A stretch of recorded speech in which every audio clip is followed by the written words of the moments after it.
A todos los que estáis, gracias por estar. Decía al principio, no sé si me veíais o no, pero decía al principio que es una sensación estar hablando al mismo ordenador con el que estás habituado a trabajar en silencio, en la tranquilidad, pues estar hablándole como si estuvieses hablando en un auditorio. Pero es un buen ejercicio, la verdad. Y además es un poco el síntoma y el signo de los tiempos, ¿no? Bueno, cuando me planteasteis hacer una charla acerca bueno, colaborar con talentos y hacer una charla, pues enseguida nuevamente hablar de lo que de alguna forma es el resumen del know-how profesional que he ido adquiriendo a lo largo del tiempo y hacerlo de una forma pues lo más amena y divertida para que también tenga sentido estar escuchando a través de un ordenador y sobre todo si la tecnología no pone de su parte y hace que las cosas se hagan un poco a botes y sean más complicadas, ¿no? Entonces dijimos, bueno, ¿cómo construir la marca personal precisamente para intentar que ese talento sea o tenga una mayor repercusión y tenga una mayor capacidad de provocar lo que una persona con talento quiere, que a veces es conseguir algunos retos personales, a veces quiere divulgar algunas ideas con las cuales cree que puede mejorar su profesión, su área, su mundo y por supuesto a veces también en la parte económica, porque de alguna forma hay que pagar las facturas, ¿no?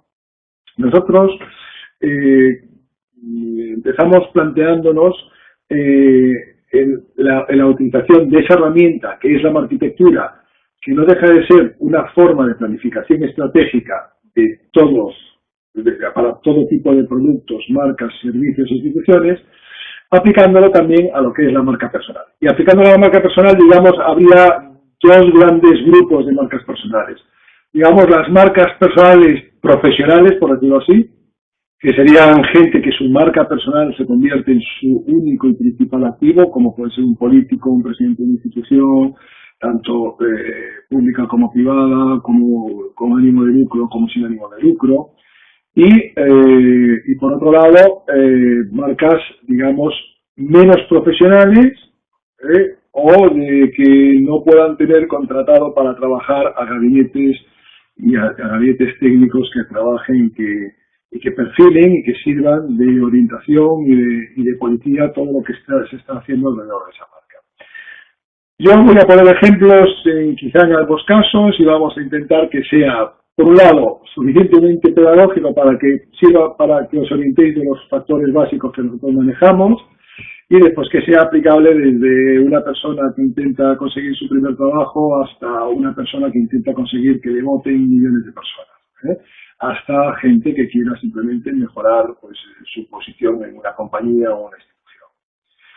Bueno, para empezar, hay una reflexión que deberíamos de compartir, que es que todos somos marcas.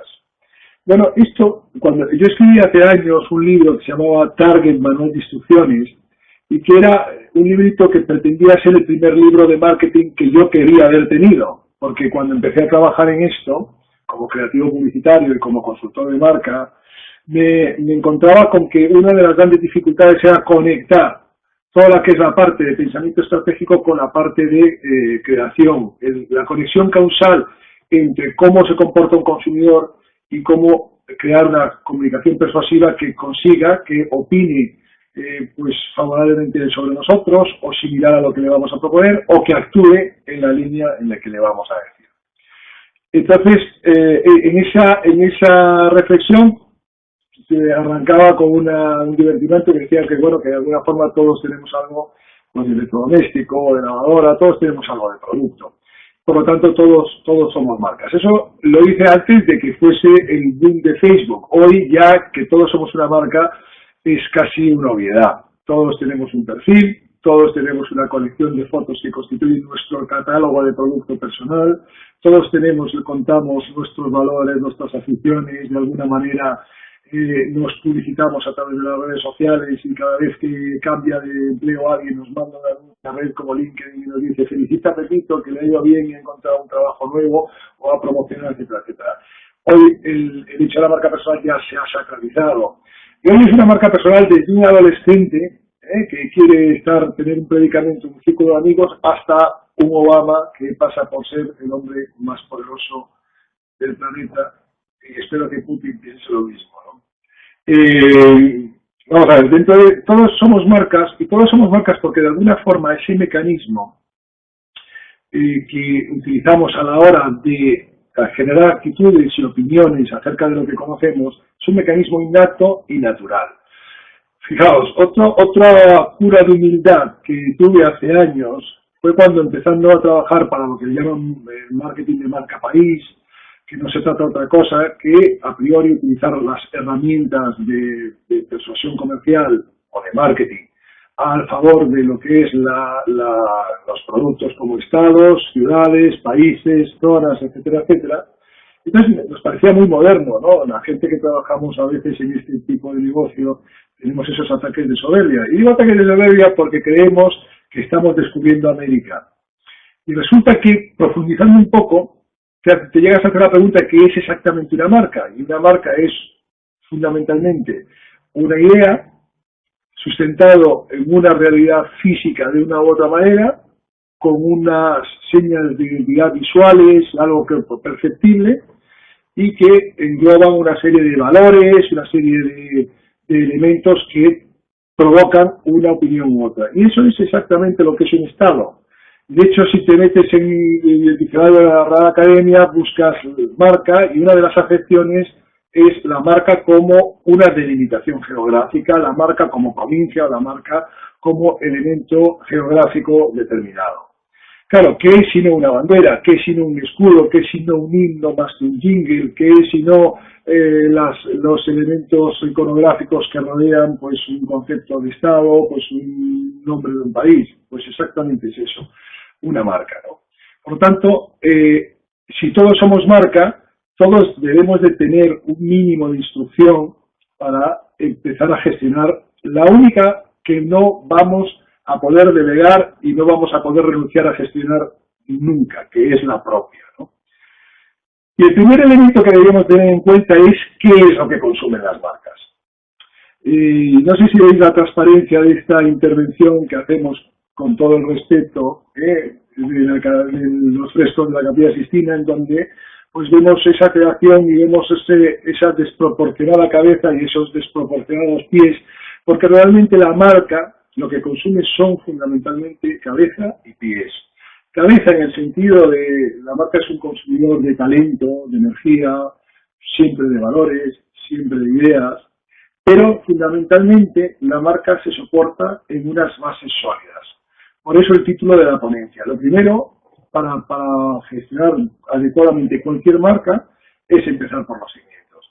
Esa es la mayor tentación que existe en el profano, es decir, quiero hacer algo interesante y por lo tanto lo que hago es simplemente apagar el teléfono, que nos van a llamar, esto es como que te llamen en el cine, y lo que decía, normalmente uno tiende a creer que lo que necesita para venderse, para ser más atractivo, para ser más persuasivo, para conseguir los objetivos, para conseguir es chispa y buenas ideas y buenas cosas, que por supuesto se necesita, pero se necesitan sobre los pies adecuados, sobre los cimientos adecuados. Y a partir de ahí es por donde vamos a empezar a ver cómo desarrollar y cómo desarrollamos nosotros esa concreta planificación estratégica que nosotros llamamos arquitectura. No sé si estáis viendo, si podéis ver bien, que alguien me mande en el chat OK, para que yo pueda seguir con fe y con confianza esta charla delante de mi ordenador. O sea que OK, muchas gracias. Si os fijáis, esto es una metáfora visual que representa fundamentalmente una construcción. La arquitectura trata de construir en un territorio intangible y mental lo que la arquitectura trata de construir en un territorio físico concreto y en un territorio determinado y tangible, ¿no? Y nosotros en esta reflexión que hacíamos constructiva decíamos, bueno, ¿cuáles serían los 4 pilares fundamentales o los grandes 4 cimientos para poder desarrollar adecuadamente esa estructura interna, que es la parte central, que va a dar pie a lo que llamamos después estructura externa, que es lo percibible. Sería lo que constituiría las herramientas clásicas de publicidad, de relaciones públicas, de marketing directo, de marketing promocional, etcétera, etcétera, ¿no? Y vayamos por partes. Lo primero que veíamos sería la parte del yo social, ¿no? O sea, todos tenemos una doble dimensión individual y social, nos interesaban mucho las dos, y en qué medida podían ser estas trabajadas y servir de inspiración y de buscar hueco para poder encontrar oportunidades y encontrar nuestra idea esencial. Al final, toda marca es simple y llanamente una idea que puede ser, que ser expresada en pocos segundos y que tiene que ser capaz de justificar el producto o la persona que vamos a querer ser y que vamos a querer proponer, y la prueba de algodón, que después os profundizaré en ello, es para saber si hay realmente una idea esencial, es si eso es trasladable a otros productos, a otros sectores, a otras actividades o a otras profesiones, ¿de acuerdo? Pues bien, vamos a ver cómo podemos, bueno, dentro de esos cimientos también estarían lo que es las características concretas del mercado. Cuando llamamos mercado, ¿a qué nos referimos? A todo ámbito competitivo, o sea, a todo ámbito que tenga posibilidad de realizarse una transacción. Quiero decir que tu mercado puede ser una empresa, puede ser una institución, siempre y cuando tú pretendas en esa empresa pues desarrollar proyectos, que esos proyectos sean valorados, que tú progreses y tengas una carrera curricular adecuada, etcétera, etcétera. También es un mercado, pues, evidentemente, los que tienen así una denominación clásica, el mercado político y los votos tienen también un efecto de transacción, todos los aspectos ya después de consumo de productos comprables a través de transacciones dinerarias, pues obviamente también están incluidos aquí. Y por último, el último cimiento sería lo que es el entorno, lo que es la parte que envuelve más determinadamente a lo que estamos diciendo. Elementos de entorno pueden ser de todos los tipos, desde noticias, acontecimientos, avances tecnológicos. Es evidente que el ancho de banda es decisivo para que podamos estar haciendo este trabajo hoy, esta charla. Y es un elemento de entorno decisivo. Otro elemento de entorno fantástico que puede intervenir en cualquier cosa, pues todo tiene que ser con modas, tendencias, creencias globales. Es obvio que hoy hablar del cambio climático, por ejemplo, no es ser un visionario ni una novedad, es algo que ya está insertado en el tejido social.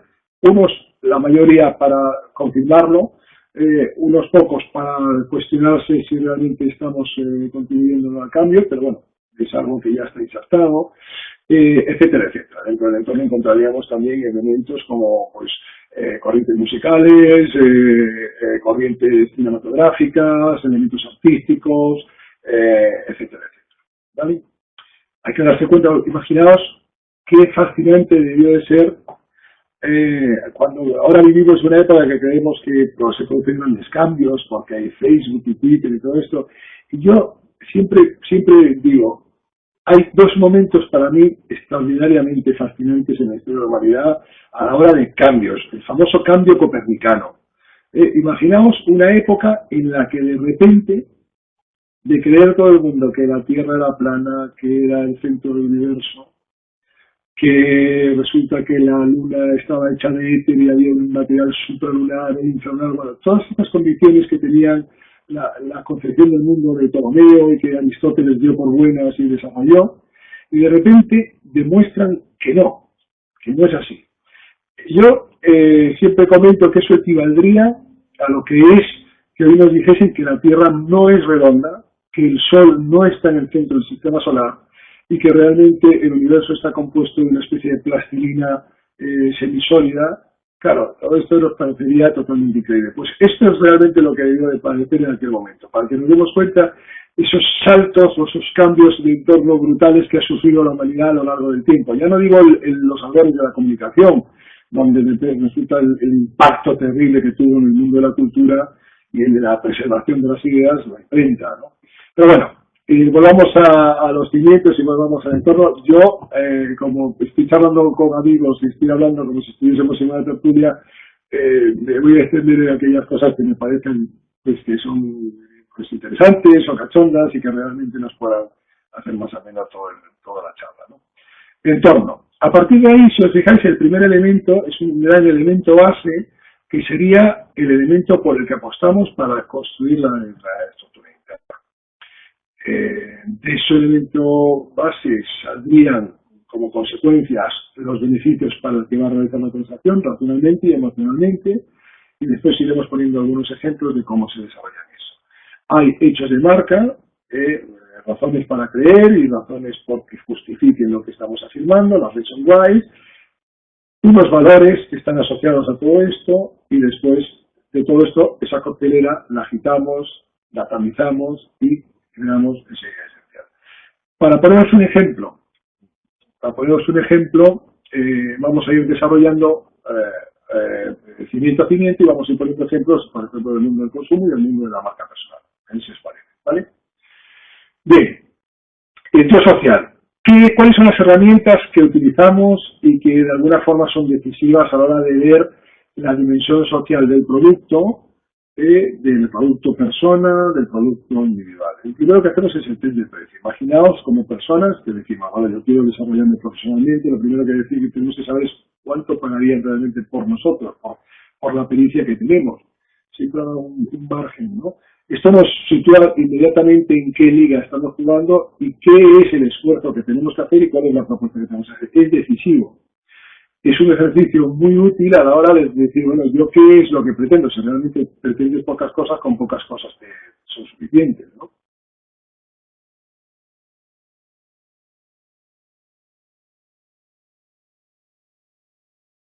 Sí. Perfecto. Es que estaba leyendo el mensaje que todo... Bueno, por supuesto, a todos los que estáis charlando, cada cosa que queráis comentar o cada duda que os surja o que no haya quedado claro en la exposición, me la vais diciendo por el chat y perfecto, ¿eh? Vale. Por ejemplo, test de precio. ¿Cuánto creéis que valéis? O cuánto creéis que vale lo que queréis ser, no solo vosotros. Es decir, bueno, pues mira, yo quiero ser un profesional que entra a trabajar en una empresa petrolera, o pues yo soy un profesional que trabaje en esto.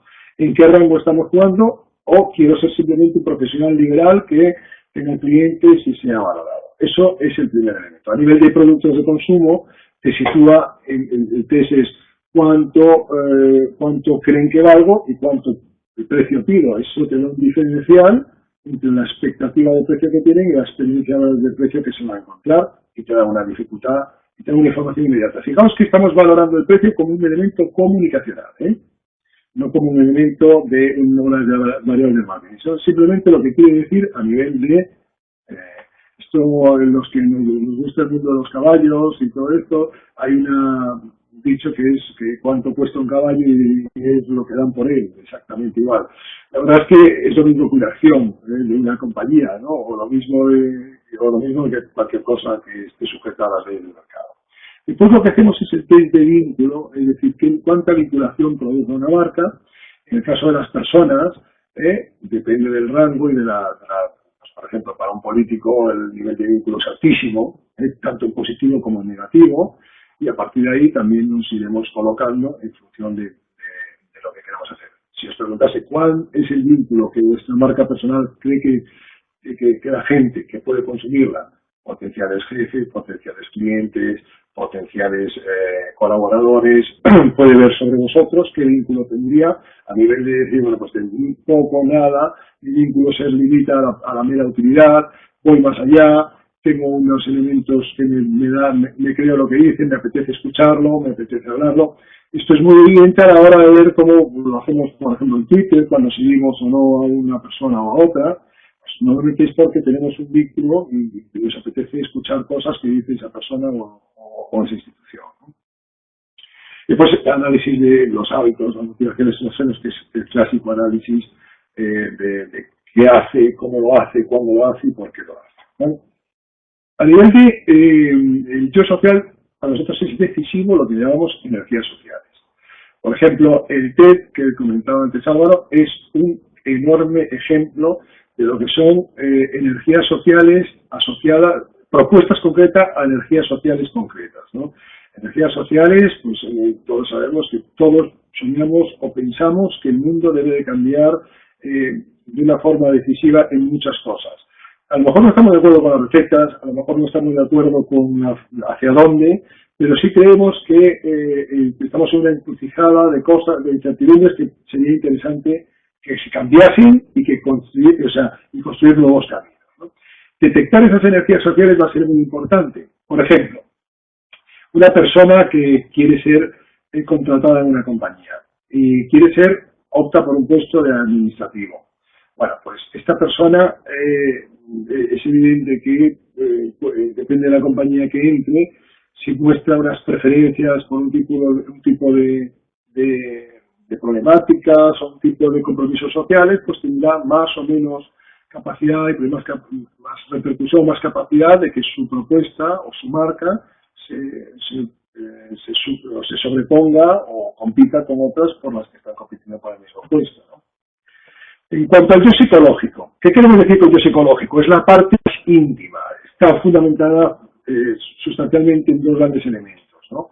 Lo que son las creencias, lo que le llaman en inglés los insights, yo utilizo el término en castellano, entre otras cosas por homenaje a nuestro pensador Ortega y Gasset, que fue uno de los grandes pensadores alrededor del mundo de las creencias. Todos conocemos la frase de yo soy yo en mis circunstancias, y es decir una cosa que me parece muy llamativa, que decía que en las creencias no se está, en las creencias no se tiene, en las creencias se vive. De alguna forma, las creencias son los drivers por los que reinterpretamos la realidad. Si nosotros pensamos que las personas que son más activas pues suelen ser más nerviosas, pues lo creeremos, o que las personas que son más estudiosas pues suelen conseguir mejores resultados, o que pensamos que la gente de la costa es más fuerte que la gente de la montaña, o la de la montaña más fuerte. Todas esas cosas van a hacernos que reinterpretemos la realidad y que serían esos principios por los cuales decodificamos el resto. Entonces el análisis de insight, de verdades emocionalizadas y asimiladas, tendríamos que tenerlo muy en cuenta a la hora de plantearnos. Eso, en el nivel de marca personal, es decisivo. Es decisivo a la hora de plantear tu propuesta y tu discurso. Uno de los grandes errores que se comete a la hora de venderse es que se vende sin tener en cuenta quién te está escuchando. O sea, la pieza de comunicación que se hace es una pieza, la propia, que normalmente es el currículum o la carta de solicitud de una entrevista o algo, que se está haciendo más en clave de la necesidad del que lo hace y de la comodidad, en clave realmente de la relevancia, de haberse parado a pensar realmente qué es lo que puede pensar y cuáles son las creencias que puede estar viviendo ese tema, ¿no? Por otro lado está lo que le llaman los frames o los contextos de significación. Esto es un concepto muy interesante. Como sé que usted va a decir, si tenéis un minuto, bueno, supongo que lo tenemos, el frame análisis, o sea, lo que es el análisis de contexto de significación. ¿Qué quiere decir esto?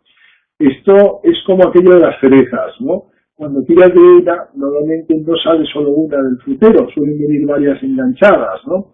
Bueno, pues los conceptos suelen tener enganchados otros conceptos, y entonces tú al citarlos provocas que todos esos salgan a algo. Yo pongo, por ejemplo, os pongo un ejemplo.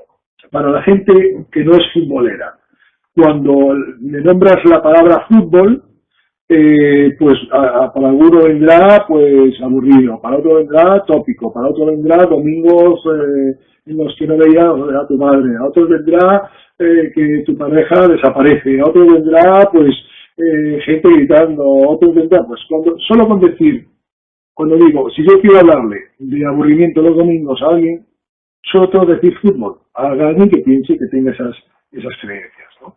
Si yo digo, por ejemplo, salvemos las ballenas, no hace falta que os diga nada más. Eso habría ido asociado a un planteamiento vital, seguramente un compromiso ecológico, etcétera, etcétera.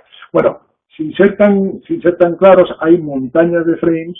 Yo siempre pongo un ejemplo que para mí es una de las arquitecturas y de los inventos de eslóganes más interesantes que ha habido en la historia del marketing político.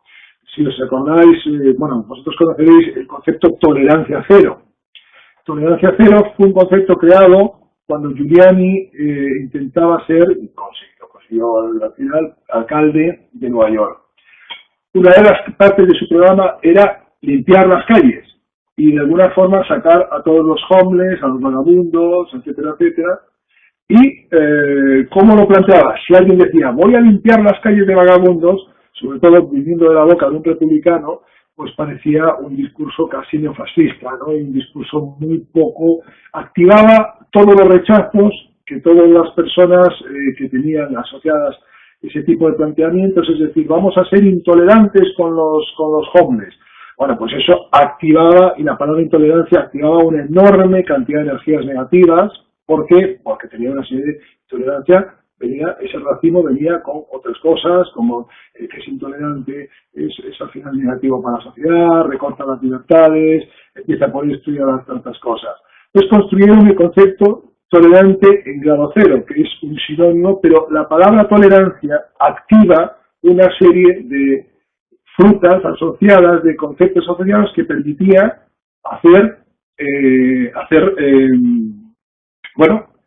comunicar el mismo hecho de una forma que fuese más positiva. Si a alguno se le ocurre algún ejemplo de lo que puede ser frame en algún territorio o quiere hablar de alguno en concreto, pues si me lo vais diciendo podemos comentarlo, ¿de acuerdo? Pero eso yo creo que queda claro y que son son dos ejemplos fáciles a la hora de plantearlos. Por ejemplo, cuando nosotros vamos a plantear pues una industria, que se instala en una zona y suelen tener el error de hablar de lo segura que es esa industria, de lo limpia que es esa industria y de lo perfectamente que cumple todo eso. Todo eso normalmente lo que activa en el free análisis es todo lo contrario. Cuando una industria está hablando de que es aquel refrán popular que dice dime lo que presumes y te diré lo que careces, que esto, por ejemplo, es una creencia, y activaría también unos mecanismos de codificación de los mensajes distintos. Hay un rechazo, un recelo. Es por qué me dice que esto, si una compañía aérea presume de los pocos accidentes que tiene, imaginaos, o que no ha tenido nunca ninguno, que por cierto, el Concorde lo hacía, la palabra accidente asociado a aéreo inmediatamente me evoca una enorme cantidad de connotaciones y de asociaciones negativas. Nunca se debería utilizar así. De hecho, Concorde, tan pronto tuvo el primer accidente, desapareció como compañía. Era tal el vínculo que tenía con esa invulnerabilidad que acabó con ello. Aparte de tener otros problemas, evidentemente, pero ese era un problema de comunicación claro, ¿no? ¿Cómo podríamos utilizar a nivel de marca personal estos frame analysis, estos elementos de tal? Pues evitando los conceptos que lleven a energías negativas. Por ejemplo, todo aquello que sea dar lástima y evocar elementos o preocupación de desánimo. Cada vez que viene una persona y dice, bueno, que con los tiempos que corren, eso activa unos mecanismos que es persona vencida por las circunstancias y por la crisis. De hecho, hay otro refrán de la cultura popular que es al mal tiempo buena cara. Que voy a contar una anécdota, es un chiste, ¿no? Que una vez pues se cruza, yo os comentaba antes mi afición a los caballos, había entonces pues chistes de caballos un montón. Y hay uno que es muy bueno, que el tipo resulta que encuentra a otro y dice, oye, ¿qué tal? Joder, tengo un caballo que es una maravilla, me va por el periódico, me trae las zapatillas, joder, se monta mi hijo pequeño, se monta mi abuela, se monta todo el mundo, aquello es una cosa, bueno, de verdad. Y lo que pasa es que no lo puedo tener y lo tengo que vender. Joder, ¿cuánto pides? Y yo, pues nada, lo dejo barato, yo por 3.000 euros lo vendo. Joder, tío, pues te lo compro yo. Y entonces, pues se lo vende y a los 2 meses se vuelven a encontrar y el hombre que había comprado el caballo lo ve y dice, oye, qué mala persona eres una especie de mentiroso, ¿no? El caballo es malo, como un dolor muerde, cojea, no hay forma de montarlo. Y le dice el otro, oye, tú sigue hablando así, y harás como no vendes el caballo en la vida, ¿no? Bueno, pues realmente esto es de alguna forma cuando te activan elementos negativos, en este caso obviamente demasiado patentes y evidentes, pero cuando activas elementos negativos lo único que estás transmitiendo, estás recreando toda una especie de, pues, estar abatido, estar perdido, estar no ser protagonista y no querer retar y desafiar al futuro, que es de alguna forma lo que no nos queda otra forma, o sea, otra forma, otro remedio que hacer, ¿no? Bueno, dentro de lo que es el yo psicológico, por lo tanto, yo creo que queda claro. No sé si hay alguna duda o si sigue alguien ahí, si se haya ido todo, que lo entendería perfectamente, sobre todo porque, bueno, aquí en Comedia hace un día espectacular. No sé si veis este contraluz fantástico que nos da el solazo que hay, o sea, que el que quiera venir los madrileños Miguel, también puede. ¿Sí? Miguel, se te oye bien. No sé si ha habido un corte. Sí, yo te oigo, no sé, no te oí ahora muy bien lo que me decías. Perfectamente, que no sé si ha habido un corte de conexión, ¿vale? Pero yo por mi parte sí, pero te oí más bien, o sea que... Genial, perfecto. Bueno, bien, vamos a ver dentro de lo que es lo que decíamos el mercado, ¿no? O sea, ya pues viviéndonos a nosotros ya como una entidad que tiene que provocar una transacción, al fin y al cabo una transacción de intereses, eh, en la mayor parte con un soporte económico, con un soporte dinerario, y en otras no, cuando estás haciendo algo sin ánimo de lucro, pero no tener ánimo de lucro no quiere decir que no tengas ánimo de que las cosas sucedan y de que sea y poder transformar lo que quieras transformar o poder hacer lo que quieras hacer, ¿no? Bueno, simplemente lo que recomendamos aquí es ver un poco lo que dice, lo que llamamos en realidad nosotros es el total del discurso de una marca, es decir, el total de lo que crees que otros competidores están diciendo o lo que tienes la certeza de hacerlo. No a la hora de construir una marca personal de una institución, de un personaje público, por ejemplo, es muy importante que se vea lo que él pretende decir, por ejemplo, de un político, de un presidente de una fundación, de una institución importante, pues es lo que él está intentando decir, lo que la prensa recoge de lo que está intentando decir y de alguna forma lo que, por último, lo que la gente está interpretando de lo que dice. Normalmente no tienen nada que ver los tres. O sea, lo que él dice, si tú coges la totalidad de los discursos, la totalidad de las propuestas, prácticamente todos dicen cosas interesantes y cosas inteligentes, porque además, aparte de ser muchos gente capaz, tienen gente capaz trabajando para ellos. Sin embargo, ya lo que recoge la prensa, ya hay un tamiz importantísimo, y de lo que dice la prensa a lo que recoge la opinión pública, el salto es brutal, entre otras cosas porque están las distorsiones perceptivas y esos dos grandes elementos que os decía antes, de las creencias, de los frames que tienen cada uno dentro de su mente y que de alguna forma distorsiona todo lo que es el discurso. Quiere decir que si tú eres de derechas y escuchas a un político de izquierdas, es difícil que a provocar pues cambiar tu voto. Si eres una persona que no crees en un cambio climático, por muchas evidencias que te den científicos y no activos, pues es difícil que realmente aceleres una cosa a otra y al revés. Sin embargo, lo que sí es cierto es que lo que puedes encontrar es diagnosticar un poco cuáles son los niveles de dificultad mayores. Una de las cosas que encuentra mucha gente que tiene buenas intenciones, buenas ideas, es que tiene a lo mejor unas enormes dificultades a la hora de comunicarlas y de concretar y de ser a la vez pedagógico y persuasivo, ¿no? Bueno, y por último, los análisis espejo.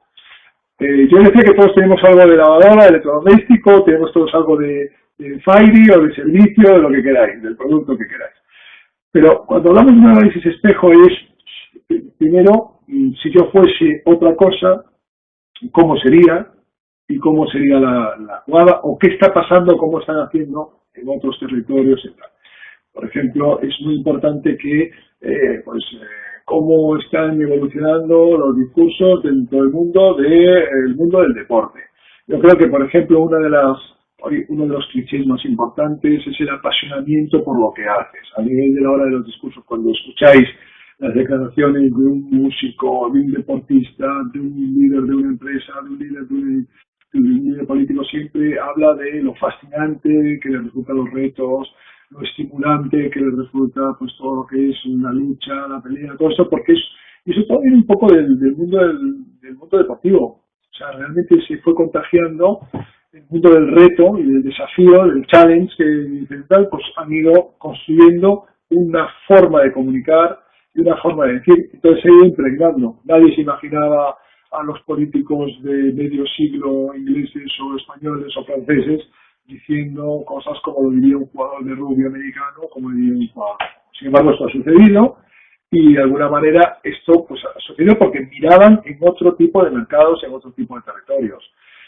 Una de las cosas más importantes que pudo haber hecho, bueno, pues hay una compañía como Nokia que no quiso mirar en el mundo de las computadoras y cómo estaba desarrollándose. Y realmente los smartphones no dejan de ser pequeñas computadoras que permiten dialogar a través de ellos, permiten ser teléfonos también. Y ya veis cómo el resultado de Nokia.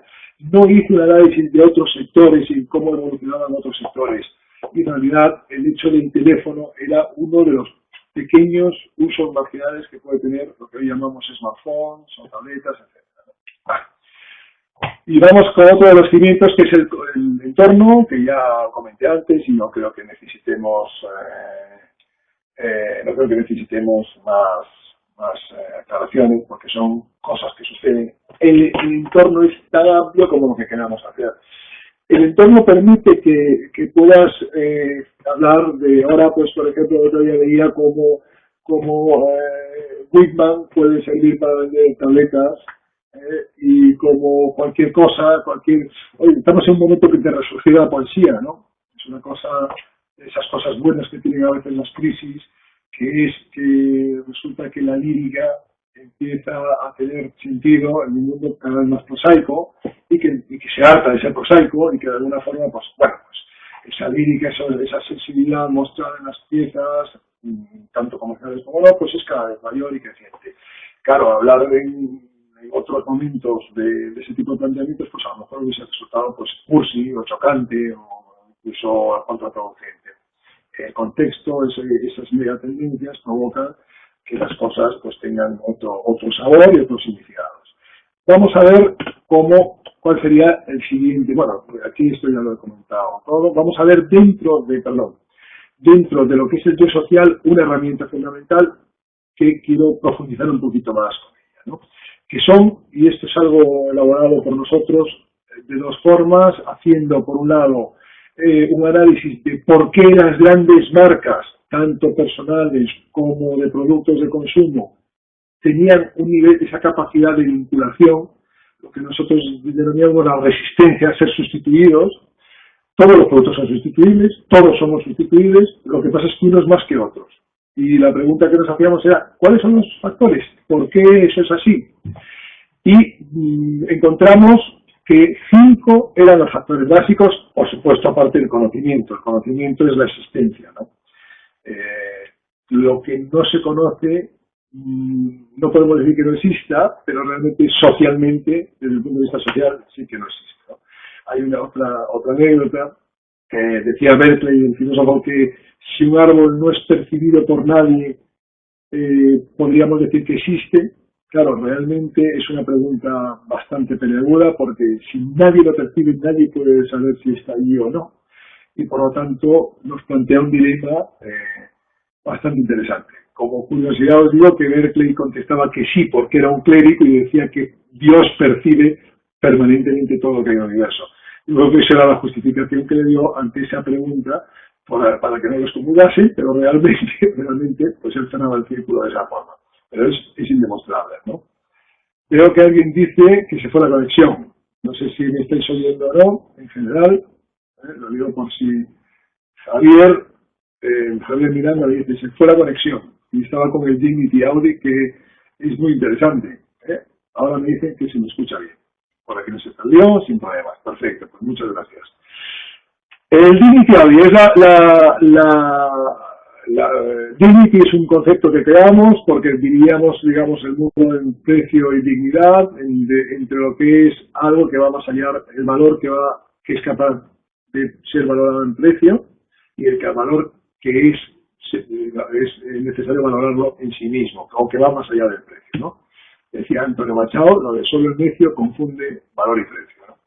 Bueno, 5 son los parámetros que diseccionamos y detectamos y que veréis ahora que podemos aplicar a lo que es la gestión de las marcas personales, tanto aquellas que decíamos que eran profesionales como las marcas, digamos, más amateur o las marcas, digamos, con menos predicamento social o menor repercusión social.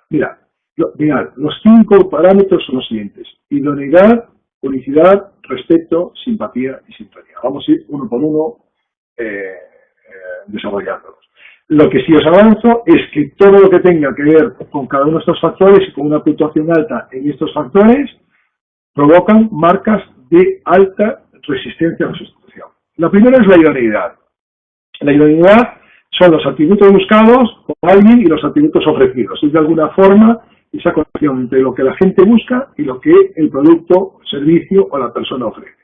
De cara a un elemento personal es la idoneidad para el puesto de trabajo, por ejemplo, o para la función determinada, o por ejemplo si estás valorando un proceso de consultoría a la hora de elegir un consultor de marca o una empresa creativa, pues tú tienes que saber, a priori el que busca cree que sabe lo que quiere, o por lo menos define lo que quiere, y simplemente ver esa idoneidad de enganchar, ¿vale?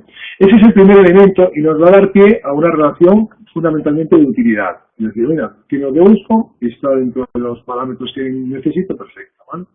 El segundo elemento, por lo tanto, a nivel de marca personal, la idoneidad sería estar, o sea, no toquemos, si está lo que busca el trabajo, no toquemos todos los palos indiscriminadamente, porque lo que vamos a hacer es agotarnos, es busquemos territorios en lo que nosotros ofrecemos se parezca a lo que creemos que buscan.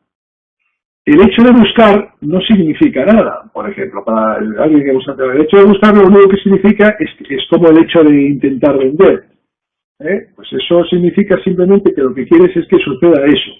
Lo que pasa es que lo que tienes es que provocar que eso suceda, que es distinto. Por lo tanto, si tú tienes una formación pues contable o tienes una formación en bioquímica de residuos, pues intenta ser idóneo e intenta participar en lo que crees que puede ser más interesante y profundiza en ese aspecto, ¿no? Siguiente elemento sería, si se os ocurre aquí algún ejemplo que queráis compartir o alguna duda o algún elemento a través de esa idoneidad a nivel de la gestión de vuestra marca personal o de la marca personal de otras personas o de otro ejemplo, pues me lo vais comentando y lo vamos comentando en directo, ¿eh? La unicidad. La unicidad es la capacidad de ser único, la capacidad de ser más o menos diferente. Las marcas que tienen más nivel de unicidad tienen una mayor capacidad de generar persuasión. Las cosas diferentes son siempre cosas, personas, conceptos, ideas, que crean una expectativa positiva. Es verdad que se puede ser diferente y negativo también, ¿eh? Pero a priori la diferenciación es algo muy valorado, ¿no? Y el nivel de ser diferente de unos a otros siempre juega a favor de quien lo hace, ¿eh? Sea una marca, sea un político, sea un presidente de un banco, sea un presidente de tal. Por ejemplo, el siguiente elemento sería el respeto, la capacidad que tiene esa marca de que te crean, ¿vale? O sea, la capacidad que tiene una marca de decir algo y que la gente se crea lo que está proponiendo. Sea una persona, insisto, siempre digo lo mismo, sea una persona, sea un producto, sea un servicio, sea lo que sea, ¿no? Esa capacidad de generar credibilidad o de seguidores y creyentes en lo que estás diciendo. Eso es muy importante. Y a la hora, por ejemplo, aquí me dice se puede atraer por sentimiento opuesto, ¿no? Bueno, sí, es posible, depende. Claro, el sentimiento opuesto no sé lo que quiere decir, pero por ejemplo, si estás buscando trabajo y lo que provocas es una relación opuesta, pues a lo mejor la transacción no se provoca. Si es, a lo mejor si estás buscando pareja, a lo mejor eso es más sexy que lo otro, no lo sé. Pero en todo caso, seguimos con el respeto y esa capacidad. Los dos últimos elementos, la simpatía. La simpatía es la capacidad que tiene esa marca de hacer sentir cosas evidentemente positivas. No puede ser ser repugnante ni un ser odioso, ¿no? Es hacer sentir cosas al fin y al cabo. Obviamente nos referimos a hacer capacidad de hacer sentir cosas positivas, ¿no?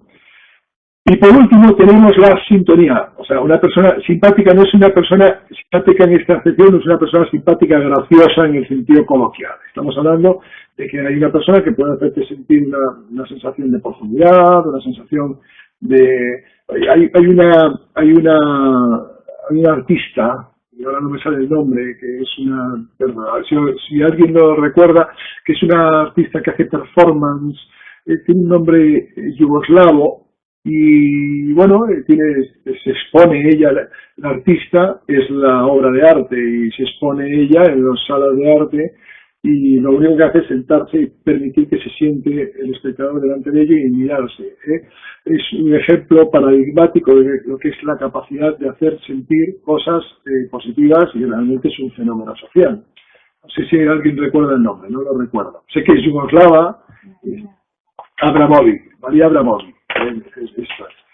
Y pues si no lo habéis visto, echad un vistazo porque realmente es algo singular, es una cosa, porque realmente no habla nada, es una persona que está solo callada y en teoría esto, María Abramovic me lo dice Javier, ¿no? Javier, gracias. Y por último, sintonía, ¿no? La sintonía es la capacidad de que una marca forme parte de tu mundo que te represente, una marca, una persona, una institución, lo que queramos, ¿de acuerdo? Si nosotros obtenemos y planificamos adecuadamente en dónde están nuestras debilidades en estos 5 puntos, o sea, podemos ser menos idóneos, pero ser únicos. Pero, por ejemplo, si nosotros en nuestro negocio, que es el negocio pues, de la creatividad, de la consultoría, un administrativo quiere ser administrativo y simplemente dice, pues soy administrativo, y el otro dice... por ejemplo, pues yo soy administrativo, pero además es que me gusta el teatro, pues me gusta la música alternativa, pues es evidente que para nosotros esta segunda opción ha creado una unicidad, se ha diferenciado del resto del diálogo, ha provocado una capacidad de hacer sentirnos una expectativa de tendremos más cosas en común, ¿no? Me piden que analice marcas, por ejemplo, marcas famosas, ¿no? A nivel de este elemento. Os voy a analizar la marca que más puntuación en nuestros modelos ha sacado en todos estos parámetros que podría considerarse la marca perfecta, que sería Apple.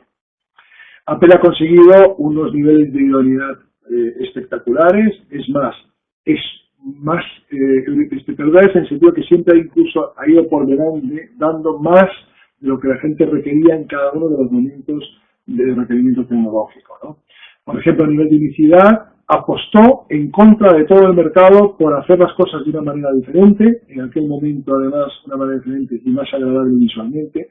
En el esquema que os planteaba antes, y me vais a permitir, os voy a marear un poquito, pero voy a ir a la arquitectura.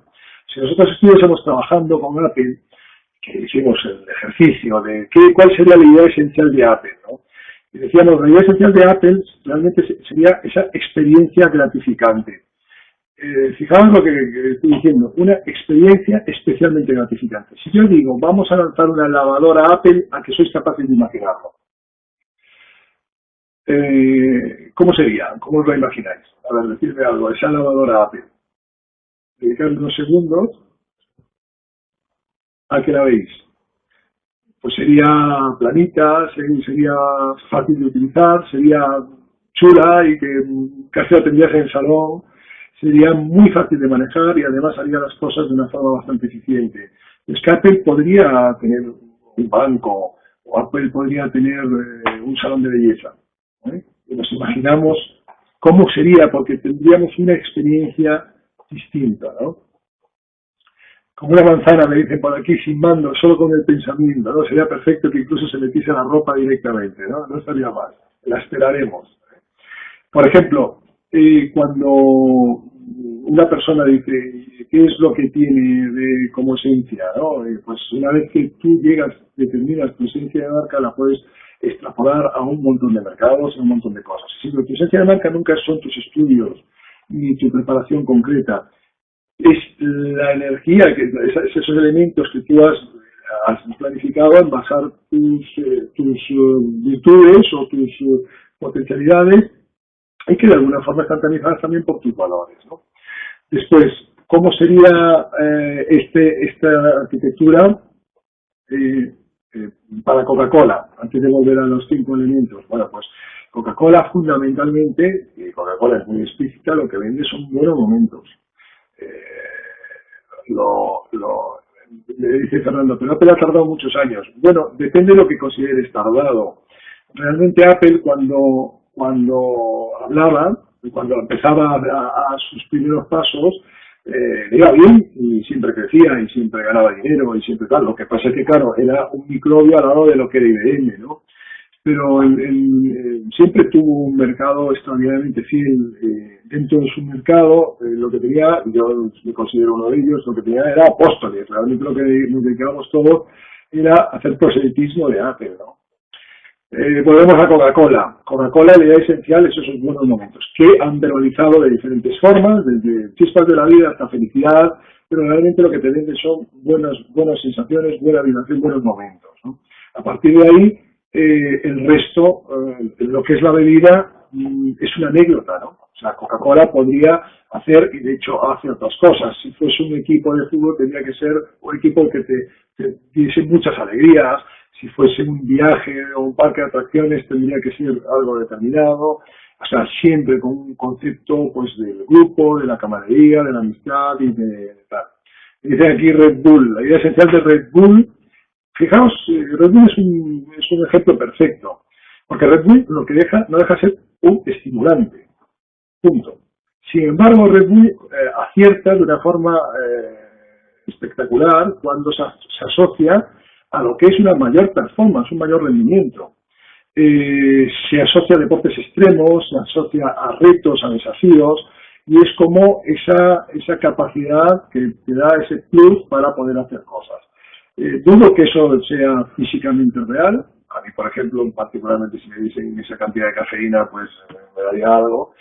Pero de alguna manera, la idea esencial de Red Bull es, puedes hacerlo. O sea, es decir, y además va a ser divertido intentarlo. Hay un componente de valor de diversión en todo esto muy interesante. Y a mí me parece un milagro de producto porque me sabe a frenador y me parece increíble que alguien pueda ver eso como una bebida refrescante, ¿no? Pero bueno, mi aplauso y mi admiración extrema, ¿no? Volvemos a los elementos de idoneidad o de respeto, pero fijaos, Red Bull, por ejemplo, tiene un nivel de idoneidad alto, provoca esa estimulación de la gente que quiere, un nivel de unicidad brutal. Hay un montón de marcas energéticas que no han sido capaces, fijaos que se llaman energéticas, no estimulantes. La energía es algo que se quema, se construye y va para algo, el estimulante es algo pues más sospechoso, ¿no? Una enorme capacidad de respeto, nos creemos que a través de Red Bull pues vamos a poder correr más en un coche, nos podemos creer que vamos a poder hacer ejercicios, etcétera, ¿no? Puedes dar un ejemplo de persona como marca, pero no una estrella. Fernando, no entiendo bien la pregunta. Una estrella te refieres a una celebrity, ¿no? Una persona como... Bueno, vamos a ver, hay muchas de diferentes aspectos. Por ejemplo, Malala, la niña, que conocemos todos por una circunstancia trágica, que ha sufrido un atentado, se convierte en un icono en la lucha de los derechos de los niños, de las niñas del mundo islámico para, ¿sabes? Es una marca Malala. O sea, aparte de todo que es un ser encantador, a mí me maravilla, pero es un ejemplo de alguien que sale desde ese mundo, digamos, más desde la normalidad y se convierte en una celebridad. Por ejemplo, pues alguien me pone aquí Nadal, obviamente. Nadal es un ganador. Los ganadores siempre son líderes sociales, porque la sociedad se construye piramidalmente hacia el líder, ¿no? Pero yo creo que de alguna manera hay ejemplos. Se veía las personas que salen en el liderazgo social a través de estar a la cabeza de los antidesahucios, o gente que sale peleando. Había una señora de Villa García, que tampoco recuerdo, que tengo el día yo hoy de no recordar nombres, que lideró a las madres contra la droga y consiguió que, por ejemplo, el Pazo de Bayón, que era un pazo donde vivía uno de los mayores narcotraficantes del país, acabase siendo un centro de reinserción para la drogadicción. Por supuesto, hay un montón. Carmen Avendaño. Gracias, Isabel. Exactamente. Bueno, pues son ejemplos de gente que de repente pasan de un nivel de conocimiento cero a un nivel de conocimiento importante y a partir de ahí son gestionados como tal. Por no poner la marca, por ejemplo, como Risto Mejide, que es todo un producto, porque no deja de ser un émulo de personaje crítico que había en American Idol en un programa, pero él después aprovecha esto y construye esa imagen de insolencia, vestida de una mordacidad y tal, es perfecta, ¿no? Con respecto al nivel de respeto, por ejemplo, que pueden generar marcas, pues yo os decía antes, marcas de personas, yo os digo, la Michelle Obama como marca no es la misma marca que era la mujer de George Bush, evidentemente. Y es el mismo puesto. Tienen otro nivel de sintonía, de simpatía, de respeto y de unicidad, ¿no? A nivel de marcas que han tenido una gran capacidad de representar, pues fijaos, desde, por ejemplo, ¿os acordáis de Benetton? Benetton era una marca que era muy curiosa, tenía un concepto de colores unidos y vendía la unidad de colores como esa especie de mundo en donde no existiesen las diferencias sociales. Empezó por ahí, después acabó tocando prácticamente todos los palos de denuncia social y de elementos en que la sociedad pues mostraba algún tipo de poro o de hipocresía. Y bueno, no dejaba de ser una ropa que en aquel momento era bastante pija, entre comillas, lo cual quería decir bastante frívola, y que no sé, de coloritos, ¿no? Y de colores así de cosas, ¿no? Bueno, hizo con la sintonía, con algo que te represente, algo, dotó a la marca de unos elementos muy interesantes, ¿no? Fran Adrià, me dicen por aquí, me preguntan la sostenibilidad de la marca. Bueno, la sostenibilidad de la marca, si te refieres a, quiere decir, desde el punto de vista podemos verlo desde el punto de vista ecológico, desde el punto de vista social. De hecho, yo presido la Fundación No Costers, que por cierto os invito a todos a informaros sobre el No Costers como fundación, como movimiento, en el cual tenemos nuestra idea esencial es proteger el estado de bienestar a través del consumo. Una idea básica muy clara, que es que cuando consumes botas, ¿no? Bueno, pues ahí estamos intentando generar iniciativas que provoquen esa trazabilidad social que tienen los productos. Cuando son caros, o sea, son baratos o más baratos aún, es por qué son y qué es lo que estamos provocando a través de consumir ese tipo de productos en ese efecto dominó social que produce todo esto. Por tanto, sería la sostenibilidad de marca, que es un tema que va a ir progresando, sería valorable en dos aspectos, desde el punto de vista social, desde el punto de vista ecológico y por supuesto estaría después desde el punto de vista de la marca en su función, de la no obsolescencia de los atributos que tiene que hacer. Para ir relatando y dejar un momentito para que ya tener más preguntas o más diálogo, más interacción, a pesar de que voy mirando. Bueno, ya he contado prácticamente todo esto y ahora simplemente quería reflejar los peligros de no hacerlo. Las cosas que no se planifican son como los barcos que no tienen timón, van a donde les lleva el viento, los posiciona o los ubica el mercado de forma obvia. Siempre es preferible un rumbo equivocado que no exista ningún rumbo. Y el viaje, hay un dicho, una frase que me encanta, que dice, el viaje puede ser una locura, pero el viajero siempre tiene que estar cuerdo. El que gestiona las marcas puede querer hacer de la marca algo espectacular, algo extravagante, algo aparentemente improvisado, pero siempre tiene que existir esa planificación básica que permita saber hacia dónde quiere ir. Y eso es muy importante a la hora de hacerlo. Por lo tanto, yo creo que damos las gracias y empezar a dejar abierto el micrófono para que exista alguna pregunta y puedan comentarlo, si queréis, lo que queráis. Dice la Belén que nunca soplan buenos vientos para que no sabe a dónde va, ¿no? Es cierto, es cierto. Bueno, la mayor parte de las personas no sabemos a dónde vamos hasta que realmente la vida nos coloca en un dilema de tener que decidir, ¿eh? Esto no quiero tampoco que alguien se sienta mal porque digo, pues yo no he hecho nunca eso. En el fondo sí lo hacemos, de una forma intuitiva, ¿no? Pero es necesario, y en el mundo de hoy, donde lo que más se ha desarrollado son los medios de comunicación. todo es mucho más complicado, todo es mucho más perseguible. Fijaos, el otro día hablaban de los comentarios en Twitter y tal, de si la gente, si esta sociedad estaba podrida, por lo que comentaban. No, solo que ahora se sabe quién lo ha comentado, y antes eso se cotilleaba uno a uno, ¿no? Si hay alguna pregunta más o algún comentario más. Tiene que ser una persona que se quiere promocionar profesionalmente. Bueno, pues fundamentalmente, desde el punto de vista profesional, es, primero, hacia lo que te doy las cinco claves. Primero, el nivel de humanidad es qué es lo que tú tienes y qué es lo que busca a dónde quieres ir. Lo que no vas a poder tener nunca, ni tú ni nadie, es un perfil que le valga a todo el mundo. O hacerle a la gente, yo te digo lo que soy y tú búscate lo que te encajaría. Esto no va a suceder. Y esto es lo que normalmente se hace. Yo te digo todo lo que sé hacer y a ver qué tal te va. Haz tu la composición de lugar, ¿no? Bueno, pues realmente eso no va a funcionar. A nivel de ser diferente. Intenta ser diferente. Arriesga y ten feedback, es decir, a lo mejor si arriesgas demasiado te llevas un chasco, pero lo que está claro que no va a funcionar es que seas una hormiga más dentro de un enorme hormiguero que son prácticamente imposibles de distinguir. Hazte una presentación buena, que parezca que va a ser realmente útil para el que lo va a recibir y que además crean en lo que tú vas a decir. Y después intenta estar en el mismo mundo, en el mismo territorio. Todos vemos ese garaje, pero de alguna forma, pues, ese garaje de Apple con un tipo de gente que tenía algo en común, que eran distintos, y por eso tenían esa gran sintonía.